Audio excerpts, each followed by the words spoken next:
Militar. Oi? Alô, pode falar? O meu marido tava me espancando. Quem? O meu marido. Seu marido? Eu consegui correr e deixar meus 2 filhos ali. Eu tô toda machucada. Polícia Militar. Tá dando Oi? briga aqui em casa, o meu pai, ele quer bater na minha mãe. Ele tá ameaçando colocar fogo na casa. Se vem rápido, pelo amor de Deus. Ele tá ameaçando minha mãe. Por favor, eu preciso de ajuda. O meu namorado tá me agredindo. Agora eu preciso de ajuda. Você encontrar no meu celular vai ser pior. Tô te avisando. Perto. Ele mora perto do bebê. Polícia Militar. Boa noite. Boa noite. É a polícia militar? Isso mesmo, senhora. Eu preciso de uma viatura com urgência. Por favor, meu marido entrou embriagado agora, quase me matou dentro da minha casa. Ele tentou lhe agredir? Me agrediu, ele quase me matou. Eu tava dormindo, eu e minha filha. Pânico, angústia, revolta. Esses são apenas alguns dos sentimentos de quem ouve esses gritos de socorro. E, infelizmente, a maioria dessas vozes nem está mais aqui para gritar o que sentiram naquele momento de terror. O agressor está preso e está sendo conduzido para a delegacia. No Brasil, segundo o levantamento feito pelo Anuário Brasileiro de Segurança Pública, uma mulher é assassinada a cada 2 horas. E, de acordo com Relógios da Violência, uma mulher é vítima de violência física a cada 7,2 segundos, ou seja, por dia. Mais de 12 mil mulheres são agredidas e 12 são assassinadas. O problema foi para a justiça e a violência contra as mulheres passou a ser criminalizada. Em 2006, para punir esse tipo de crime, foi sancionada a Lei Maria da Penha, que desde então tem salvado vidas e atuado na desigualdade entre homens e mulheres. Desigualdade evidenciada pela violência nas relações afetivas, domésticas e familiares. Eu resolvi denunciar quando eu me vi tendo que dormir com uma faca debaixo do meu travesseiro. E não consegui dormir mais em casa. Eu peguei uma roupa e saí, e aí eu decidi que eu não podia mais viver desse jeito. A promotora de justiça Cláudia Santos Garcia explica o que representa a Lei Maria da Penha no combate à violência contra a mulher. A Lei Maria da Penha é um divisor de águas no enfrentamento à violência contra a mulher no Brasil. Até o ano de 2006, bater em mulher era coisa de menor importância, era chamado crime de menor potencial ofensivo, ou seja, o homem agressor era penalizado com cestas básicas, com prestação de serviço à comunidade. A partir de 2006, a mulher passou a ter todo o sistema de justiça em sua proteção, ou seja, hoje a violência contra a mulher, ela recebe um tratamento no direito penal acrescido de toda uma política pública de enfrentamento trazido pela Lei Maria da Penha. Segundo dados de 2016 do IPEA, o Instituto de Pesquisa Econômica Aplicada, a Lei Maria da Penha contribuiu para uma diminuição de cerca de 10% na taxa de homicídios contra mulheres praticados dentro das residências das vítimas. Embora seja um avanço, o impacto poderia ser maior. Para a coordenadora estadual da mulher em situação de violência doméstica e familiar do Tribunal de Justiça, é preciso denunciar. Não se acovardem, que elas lutem, porque a mulher às vezes é uma leoa, né? Então ela quer salvar não só a sua vida, mas a vida daqueles que dependem dela, que são os filhos, são aqueles que estão diretamente ligados a ela. Então a gente sempre diz, denuncie. Vá na delegacia. Se não tiver uma DEAN, vá na mais próxima. Mas denuncie. Se não tiver ninguém para denunciar, vá ao Ministério Público e faça uma denúncia. Depois que a mulher apresenta queixa na delegacia de polícia ou à justiça, o magistrado tem o prazo de até 48 horas para analisar a concessão de proteção. A urgência da lei corresponde à necessidade imediata de proteger as mulheres vítimas de violência. Porém, muitas vezes, nem as medidas protetivas, nem a punição conseguem evitar a fúria do assassino. Então a gente precisa, para efetivamente a gente enfrentar a violência contra a mulher, desse binômio, responsabilização dos homens agressores e de forma célere, e a educação, desconstruindo esses padrões machistas, esses padrões sexistas, esses padrões patriarcalistas. Milhares de mulheres são agredidas diariamente no Brasil. Pesquisa do Datafolha revelou que, em 2016, 503 mulheres foram vítimas de agressão física a cada hora. Isso representa 4,4 milhões de brasileiras, 9% do total da população feminina maior de 16 anos. Ele chutava, eu ficava cheia de hematomas pelo corpo, comecei a andar com roupa de frio. Inclusive, num calor tremendo, eu estava com roupa de frio. As pessoas começaram a desconfiar até. Teve um episódio que ele, numa briga, me deu um chute que bateu assim, próximo ao pescoço. Eu caí no chão, bati a cabeça, desmaiei. Vários hematomas que ficaram pelo corpo. Chutes mesmo, chute na barriga. Eu tinha os cabelos longos, ele puxava meu cabelo para trás, o meu braço torcia, ele pegava o cabo de vassoura para mim, aí eu saía correndo de casa. E ele agrediu palavras, mandava ele embora. Não é mandar embora, na verdade, eu queria que ele parasse com isso tudo, eu queria preservar o meu casamento, a família. Os índices da violência contra a mulher são tão alarmantes que colocam o Brasil entre os 5 países do mundo mais perigosos para as mulheres viverem. Os dados são da OMS, Organização Mundial da Saúde, que avaliou um grupo de 83 países.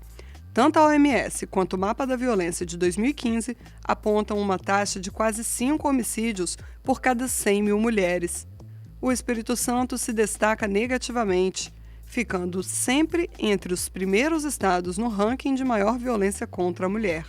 A média de 9,3 é praticamente o dobro da média nacional, que já é considerada alta.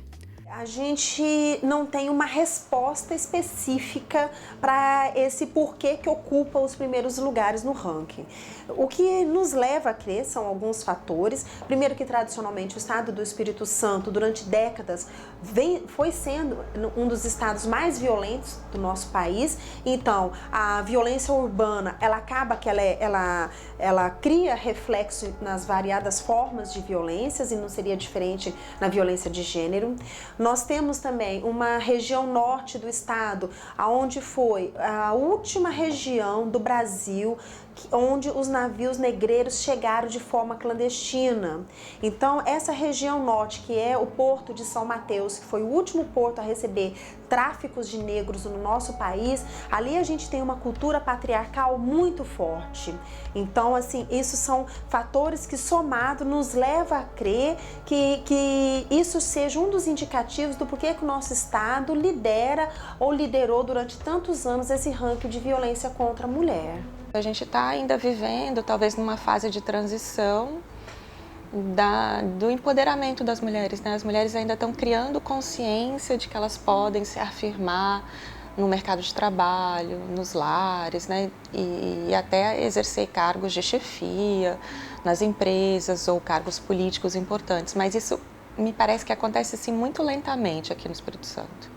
E uma outra coisa que é fruto também de uma pesquisa que essa eu tenho feito aqui no Departamento de Direito, é que algumas pessoas acham que podem descumprir a lei e não serem punidas. Então, existe assim uma desconfiança dos aparatos do sistema judicial aqui no Espírito Santo, né, tanto pelas vítimas como pelos agressores, né? As vítimas não acreditam que a justiça vai ser feita, porque viram sempre, né, na história do Poder Judiciário aqui, pessoas sendo beneficiadas pelo próprio trato judicial, e os agressores que acham que a lei não se aplica a eles. Dados da Secretaria de Estado de Segurança Pública revelam que na região metropolitana da Grande Vitória, uma mulher é agredida a cada 2 horas. Em 2017, foram mais de 4.150 casos. As notícias chocam a população.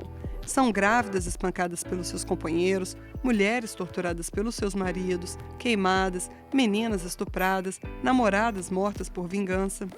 A lista é extensa. Alguns casos ganham grande repercussão, como o assassinato da médica Milena Gotardi. O principal suspeito de ter planejado e mandado matar a médica é o ex-marido dela, Hilário Frasson, com quem Milena teve 2 filhas. Devido a essa realidade do Espírito Santo, em 2009, o Ministério Público Capixaba criou o Núcleo de Enfrentamento à Violência Doméstica e Familiar contra a Mulher. O setor passou a desenvolver um trabalho não de repressão, mas de prevenção à violência doméstica por meio da elaboração e da execução de políticas públicas para as mulheres. Nós atuamos promovendo a integração entre todos os agentes envolvidos no enfrentamento à violência contra a mulher. Nós temos projetos de capacitação dos atores, a gente capacita policiais militares, policiais civis, a gente conversa com o sistema de saúde, nós temos projetos de palestras voltados para as mulheres, porque a gente precisa levar esclarecimentos, informações para as mulheres que são vítimas. Nós estamos juntos às escolas. Nós temos projetos também onde a gente vai até a sociedade civil, empresas nos convidam para falar sobre o enfrentamento voltado à violência ao combate da violência contra a mulher. Recentemente nós estamos com um projeto que ele vem sendo construído junto com o Instituto Jones, que é um projeto onde a gente vai passar a mensurar vamos mensurar a avaliação de risco que essa mulher está submetida quando ela chega até uma delegacia de polícia para pedir a medida protetiva. Em 2013, o Tribunal de Justiça do Espírito Santo lançou, em parceria com a Prefeitura de Vitória, o Botão do Pânico, um mecanismo importante de proteção para as mulheres que se sentem ameaçadas pelos ex-maridos, companheiros ou namorados. O botão deve ser acionado caso o agressor não mantenha a distância mínima garantida pela Lei Maria da Penha. O botão do pânico capta e grava a conversa num raio de até 5 metros. A gravação poderá ser utilizada como prova judicial. Ele também dispara informações para a Central Integrada de Operações e Monitoramento com a localização exata da vítima, para que um carro da Patrulha Maria da Penha seja enviado ao local. A juíza Hermínia Azori foi quem idealizou o botão do pânico. O botão do pânico surgiu exatamente por essa preocupação de fiscalizar as medidas protetivas. Porque, na maioria das vezes, o que se sabe é que a violência doméstica é muito mais comum dentro das 4 paredes. Ou seja, dentro do lar, onde ninguém tem acesso, a não ser com ordem judicial. Mas vai que seja um final de semana, um horário noturno, uma madrugada, enfim. Aí as coisas ficam complicadas para ter acesso, para socorrer a vítima e para verificar se está descumprindo a medida protetiva. Foi esse o objetivo da criação do botão do pânico, para fiscalizar aquilo que a lei não tinha previsto ainda, ou não prevê sobre a punição com relação ao flagrante em face do descumprimento da medida protetiva. No início do programa, os botões eram acionados mais frequentemente. Com o funcionamento e a divulgação na mídia, os acionamentos diminuíram. Acredita-se que, de certa forma, o botão pode ter educado os agressores. Atualmente, o botão do pânico já é utilizado em outras cidades e outros estados. Com esses mecanismos de proteção às mulheres, os agressores podem ir presos, mas muitos parecem não se importar. O número de pessoas que têm a arma, que têm um porte autorizado e que praticam violência é maior do que as pessoas então, em outras relações. Então é um número preocupante, a gente precisa discutir como agir nesses casos. Eu tinha muito medo de morrer, porque ele muitas vezes demonstrava assim, que ele ia me matar assim, em algum momento na loucura dele. Assim.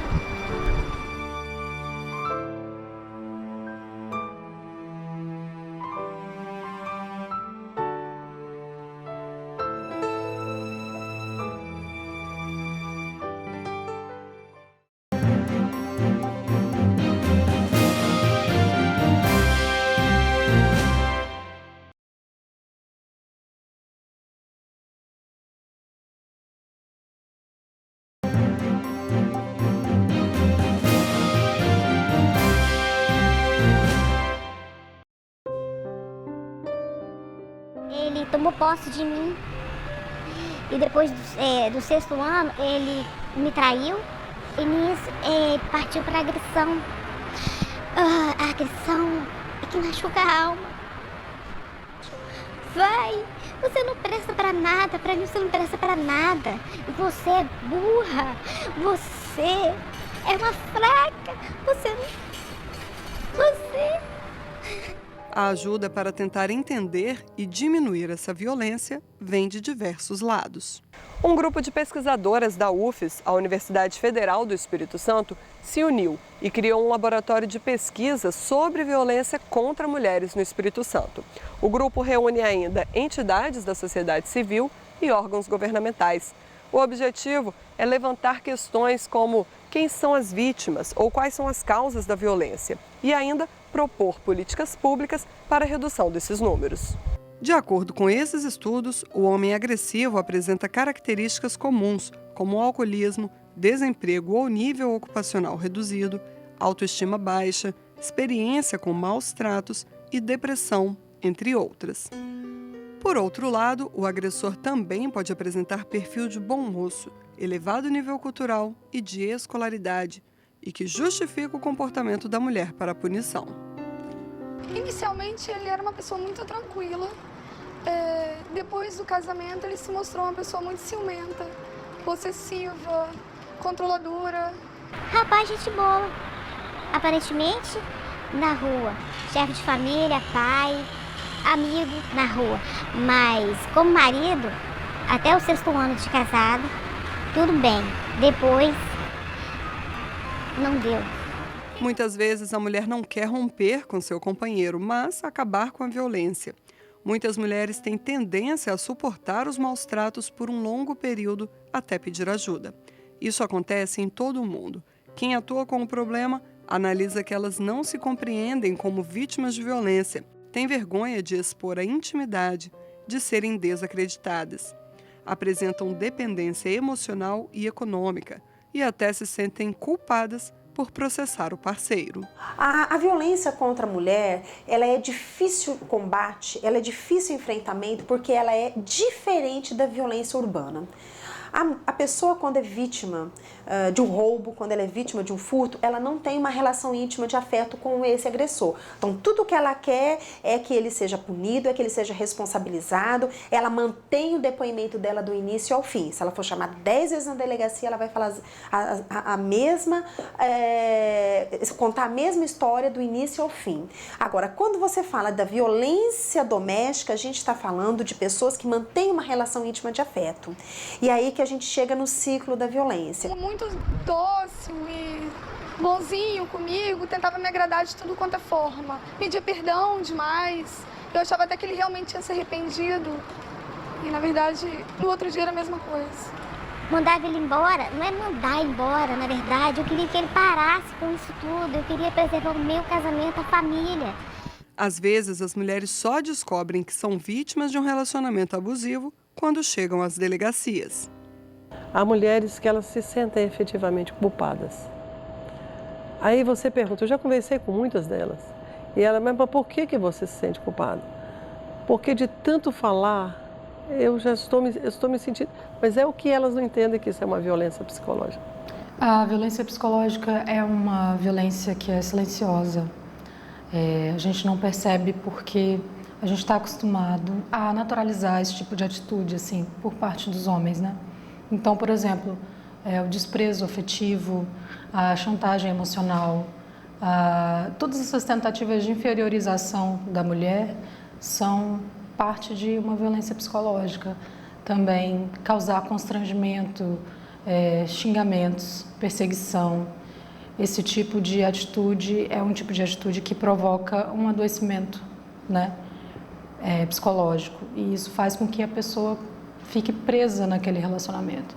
Um grande problema que a vítima pode encontrar, muitas vezes, é ser apontada como responsável pela violência que sofreu. Isso ainda é recorrente também em casos de estupro. Mais de 1/3 da população brasileira considera que a vítima é culpada pelo estupro, segundo pesquisa realizada pelo Datafolha, encomendada pelo Fórum Brasileiro de Segurança Pública, em 2016. as pesquisas brasileiras indicam que a mulher em situação de violência doméstica, ela demora até uma década para romper com esse ciclo. Romper com esse ciclo nem sempre é buscar uma delegacia de polícia. Pode ser ela procurar um serviço social, pode ser ela ir até o Ministério Público, pode ser ela ir até um consultório médico disposta a falar que ela é vítima do seu companheiro, do seu marido, do seu namorado. E neste exato momento que, após ela aguardar durante tantos anos, esse momento de coragem para falar, ela encontra um profissional despreparado do outro lado. Um profissional que diminui a fala dela, um profissional que não acredita no que ela está falando, um profissional que pede para ela voltar para casa e pensar melhor se realmente é aquilo que ela quer. Então aí acontece a revitimização. Então a gente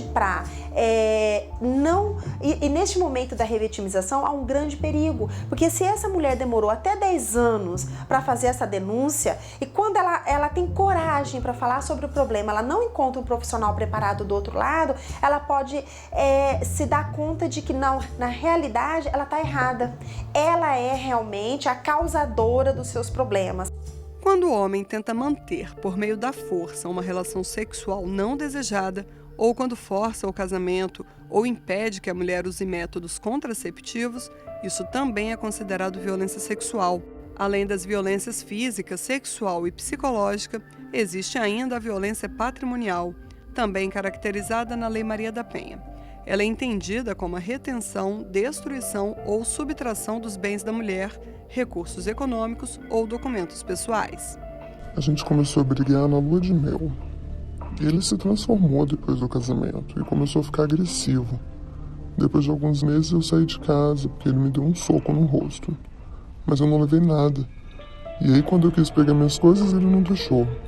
Não só ele não devolveu as coisas da casa que eu tinha ganhado no casamento, como também não devolveu meus documentos pessoais, passaporte, dinheiro que eu tinha guardado, ficou tudo lá.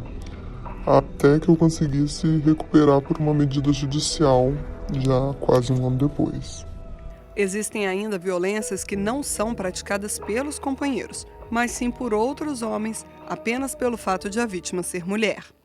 A gente vê no ambiente de trabalho agressões, talvez não físicas, mas psicológicas, morais, que acontecem. A gente vê também, de uma forma geral, a violência contra a mulher pelo fato dela ser mulher, que leva até ao assassinato, que é o crime do feminicídio. E aí, nesse caso, tanto a violação, né, no ambiente de trabalho como o feminicídio, não necessariamente é feito pelo cônjuge, pelo parceiro e nem no ambiente doméstico, né? Então, a mulher, ela acaba sendo vítima também nessas outras esferas. Até o ano de 2015 no Brasil, a gente não tinha uma lei específica que tratasse do feminicídio. Então, apesar que a doutrina, a academia já se falava no feminicídio, que esse termo ele é da década de 70, na verdade o que nós tínhamos na legislação brasileira era o homicídio de mulher. Qualquer morte de mulher, seja a morte da mulher no trânsito, fosse a morte da mulher de uma discussão, ou fosse a morte da mulher dentro do ambiente doméstico, era homicídio, tá certo? A partir de 2015, com a lei do feminicídio, ou seja, com a lei que qualificou o crime de homicídio, que tipificou então a forma de feminicídio, a gente passa a ter uma diferenciação. Quando a mulher hoje morre numa situação de violência doméstica, ou por questão de menosprezo, ou por questão de discriminação pela sua qualidade de mulher, a gente está falando de feminicídio. É a morte da mulher por ser mulher. A importância da gente ter esse fenômeno nomeado e esse fenômeno estudado de forma separada do homicídio é para a gente ter uma política pública específica para enfrentar essa epidemia. A Lei Maria da Penha é reconhecida pela ONU como uma das 3 melhores legislações do mundo no enfrentamento à violência contra as mulheres. No Brasil, ela é conhecida por 98% da população brasileira. O grande problema é que, mesmo conhecendo a lei, as pessoas não conhecem a fundo as causas que permeiam a violência contra a mulher. Nos nossos projetos, nós temos o projeto Educar, que é um projeto que a gente visa levar informações e esclarecimentos sobre as causas da violência, onde buscar ajuda, porque é tão importante quanto você conhecer o fenômeno violência contra a mulher, tão importante quanto conhecer, se reconhecer como vítima, é você também conhecer aonde buscar ajuda. Atualmente, a psicóloga Tami faz um doutorado em violência de gênero na educação. Para ela, durante a criação dos filhos, é possível que mães e pais não fomentem uma cultura de submissão da mulher. Incentivar a mulher a ter uma autoestima boa, ser confiante, ser feliz com o corpo dela, buscar a independência dela, né? E o homem a respeitar, acima de tudo. Acho que o primeiro passo é o respeito. Eu acho que a gente costuma naturalizar muito quando o menino está se desenvolvendo e os homens os pais, né, geralmente, costumam incentivar muito essa coisa de ser garanhão, de ser galinha, de ser pegador, não sei o quê. E isso acaba dificultando muito as coisas, assim, porque ao mesmo tempo que isso é incentivado nos homens, isso é completamente contraindicado para as mulheres. E para você mudar uma cultura, não é uma coisa simples. É uma coisa trabalhada, é uma coisa assim que você tem que ser estudada e ter que ter políticas públicas para convencer a mudar essa mentalidade. E mudança de paradigma não se faz de um dia para o outro. A partir de uma mudança na sociedade, acredita-se também que o agressor pode mudar. O projeto Homem que é Homem foi desenvolvido por psicólogas e assistentes sociais da Polícia Civil para reflexão e responsabilização de homens autores de violência doméstica. Os agressores participam de palestras com temas voltados para a desconstrução de ideias sexistas e machistas, a fim de estimular formas pacíficas de lidar com os conflitos. Já fora da relação, quando conseguem sair, alguns efeitos nocivos perduram, tanto para as mulheres quanto para os filhos.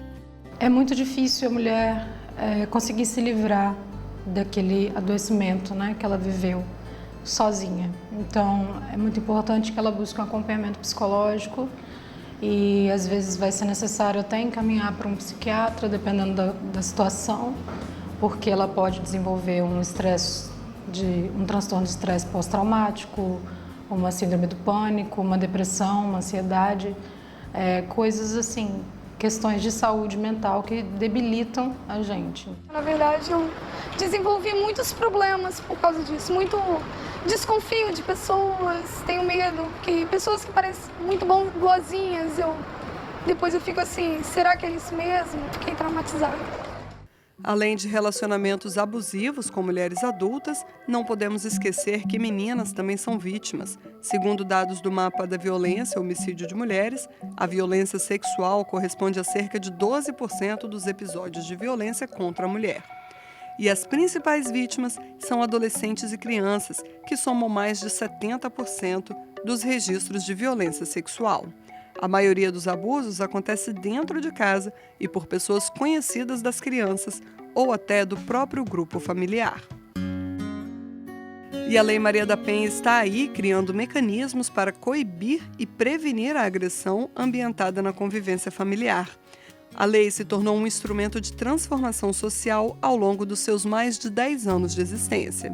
Desde a Lei Maria da Penha, com as notícias que vêm sendo divulgadas de que as mulheres estão usando a lei, outras mulheres se sentem mais seguras de fazer essas denúncias, né? A denúncia dos agressores é apenas o começo de um caminho longo para que mulheres vítimas de violência voltem a ser felizes. Mas é preciso dar o primeiro passo. Ai, como dói ainda falar sobre isso. Mas eu consegui superar, eu me sentia um lixo. O tempo foi passando, fui criando força.